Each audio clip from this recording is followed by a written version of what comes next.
Hello, busy gamers. It's Matt here, behind episode 28 of No Time to Grind, which features rage. And as you can tell from the title, we're talking about the one thing not to do when adding story to your game. As if Bethesda is going to hear my cries from a game released 7 years ago. But this isn't a video where I bash on rage, more of an observation to make when playing a game, and if you find the story is lacking, or more that the plot isn't pulling you in, your suspension of disbelief isn't suspending properly. Now, I find games are a different creature to film, or books. When we consider these different vehicles for telling a story, literature has you gather information as you read each word, and then film has you pick apart things visually, cinematography and colours, non-diegetic scores, all perfectly timed by the director. And that's how games work too, but for the most part, you control the camera and the timing. But there's not just a story, there's the game itself. For Rage, that generally means you play a mission and get some story in the form of an NPC talking to you, giving you the next mission at the same time. Then you play that mission, and then you speak to the NPC, you get the story. And then you play the game, and then you get a bit of the story. And then you play more game, and then you get the story. Game, story, game. The story, in this case, is a vehicle to give you more game. And that sounds good in a way, like, hey, it was an incentive. But what Rage lacks is that it doesn't give you any story with its game part. Now, is that a big deal? Good gameplay, but with minimal story? No, it's not bad at all. But we all know I love me some good story. But the one thing you should never do when adding story to your game is to separate the story and the game. There, you can click off the video now. But if you want to hear some good examples to help drive the point home, and kind of maybe if you don't exactly understand, if you can't read my mind, look no further because I got some sick examples. Some beautiful storytelling examples are The Last of Us, Uncharted 4, and A Way Out. These are some fantastic stories that are highly revered. However, at some points, it's just kind of like an interactive movie, which is nice. But then why don't we just watch a movie? Like, the gameplay takes a bit of a hit for the story to flourish. Okay, another method that seems good at first but then ruins the games is audio logs. Alien vs. Predator. Ladies and gentlemen, holy crap, audio logs. There are 67 of these shitty collectible pieces of crap, god damn! And they're just filler, too. None of these are any damn good. Especially because none of this makes sense, thanks to Prometheus and Covenant. So there's just 60 goddamn 7 WAV files that you need to find. Excuse me, Mr. Sega? I noticed there's no goddamn story in the game. Well, developer, we don't want a story, but we need more achievements. Can you just glue as many shitty MP3s to the game? It's 2010! Not only is that the stupidest thing, you think it makes sense, but it destroys the atmosphere entirely. Alright, let's talk about a good game like Bioshock in this creepy, abandoned underwater city with mad citizens sprinkled throughout, creates this tension and this atmosphere, and you're scared. And then you find this audio diary, and the entire facade is completely shattered, and then you accidentally run into enemies, so you can't even hear the damn thing over you shooting up the place. And you know what's worse than that, though? It's cutscenes.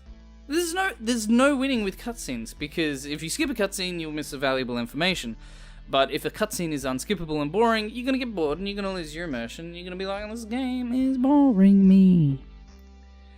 I'll admit that when you're playing Skyrim or Fallout and you come against this big wall of text, which you're like, I don't want to read. I want to kill ghouls. But at least it only pauses the world. It doesn't compete with everything else. Now, this is supposed to be a piece about rage, but I already started Morrowind, which is the next episode of No Time to Grind. And Morrowind is all text, so when you're interrupted by text in Morrowind, you're not being interrupted because that's the game. Like, you can't interrupt text with text. And I think that's kind of why it's also more immersive, because your brain gets used to books. You can get immersed in text. But when you come across a book in Oblivion, Skyrim, or you come across a computer in Fallout 3, 4, and New Vegas, it's like, hey, I hope you like your immersion gone. Now, let's talk about two quick examples from storytelling from episodes of the podcast. If you have no clue what I'm talking about, the whole point of this video is to add content to my podcast, No Time to Grind, the podcast for the busy gamer. That's why it's called Behind the Grind. Now, these both regard playing the game several times to achieve the full experience. But the first example is bad storytelling, and that's actually Super Metroid in episode 26, because everything after Ridley involves you knowing who exactly you saved from the game prior, which you can do by either playing the game prior or replaying Super Metroid. Now, that doesn't seem like good story writing to me, but I guess back then story didn't matter too much. The next game was featured in episode 2, a nice indie game called Oneshot, and the entire storyline takes place over several shots, not just the one, but each shot is like another layer of the story unraveling, quite an interesting tale. Oneshot is a really good example because the puzzles it presents are part of the story. History lesson. It turns out 2 months before Rage came out, a special agent named Miyazaki broke out of Sony's secret exclusivity cell with the secret blueprints for the best game of all time. Instead, he made Dark Souls, but that was pretty close. It wasn't until Sony kidnapped him again and locked him in a cage made of money that Miyazaki cranked out what some archaeologists and religious nuts consider the best game and storytelling of all time. And that game is Monster Hunter Diary Poker Poker Arrow Village DX. Okay, so people love the Souls series too, especially their story, and the reason why is because they can't criticize a game that they can't beat. But also, the story is intertwined not with the game itself, but with the environment. Consider this example, the story of Father Gascoigne. What the game forces us to watch through cutscenes, we learn that Father Gascoigne, okay, we're going to call him Papa G from now on, was a hunter once like you, but has since become infected with beasthood, and we fight him, he turns into a werewolf, we kill him. This we are forced to learn. But what we can find out in the world purely by exploration is how all of his family passes away as well. We can talk to Papa G's youngest daughter and she speaks of a belonging of her mother. We find this item on a dead body near Papa G. You tell the girl the truth, she begins to cry and is no longer able to interact with. If you go back, her sister's in a place asking you to find her. A monster found in the sewers will drop a red hair ribbon. You can then give this ribbon to her sister. If you return again, you'll find a dead body at the bottom of the ledge of their house. This man turns into a monster, murders his wife, his daughter searches for her mum, dies trying, and so the final family commits suicide. What a lovely story. Okay, that's Bloodborne, but entangled in this world of depressing stories, these are the best games to me. Okay, in Oblivion, for example, the troll who commits suicide because he wasn't scary enough. The couple that's huddled together in Half-Life 2, those subtle cherries on top in a world that makes it feel alive through narrative. Now, that said, it doesn't always have to be sad. There can be happy things. I can't think of any happy things in games, unless you're at the end of the game, then it's happy. But now, this doesn't have anything to do with complexity either.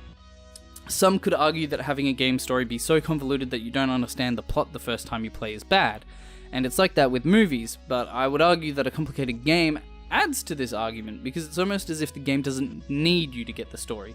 Just like the subtle parts I was romanticizing about earlier don't need you to notice them either. Regardless of your comprehension, your perception of the story, it still happens, and I think that's interesting because, of course, a good game doesn't need that story. I don't like that this little video has been padded a bit, but everything I've said I feel like needs to be said to consider about what it makes a game story good. A game can have a minimal or no story and it's still considered a good game. This has nothing to do with the quality of the game itself. If you ask yourself, can the story be taken out of this game and it still works? That's the issue I'm talking about. It is the success of a good story. Consider Skyrim. You could take the plot right out and it wouldn't matter. Hell, that's how half the people play the game anyway. And the reverse can be true. A technically poor game can have a good immersive story, like Assassin's Creed, with like terrible voice acting, pretty bad controls when you go back to it, and even the audio file storage is bad. And although it contains many cutscenes, and like I've said, those aren't great for story, as the cutscenes are consistent throughout the game, that immersion, that constancy keeps you in the world. The most powerful stories I've experienced in games have nothing to do with the narrative itself.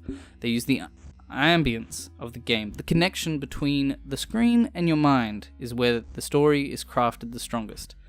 When that connection between your mind and the game world is broken, So is the story. The best video games don't thrust themselves into your brain, but nestle next to you, pushing you further into the game and its world. Thanks for listening.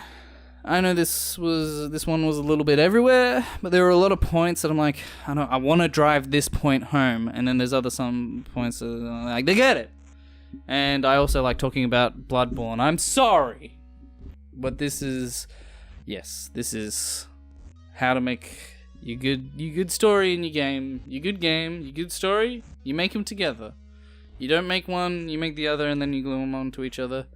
You mix it up like a good cheese dip. You know, that's how you do it.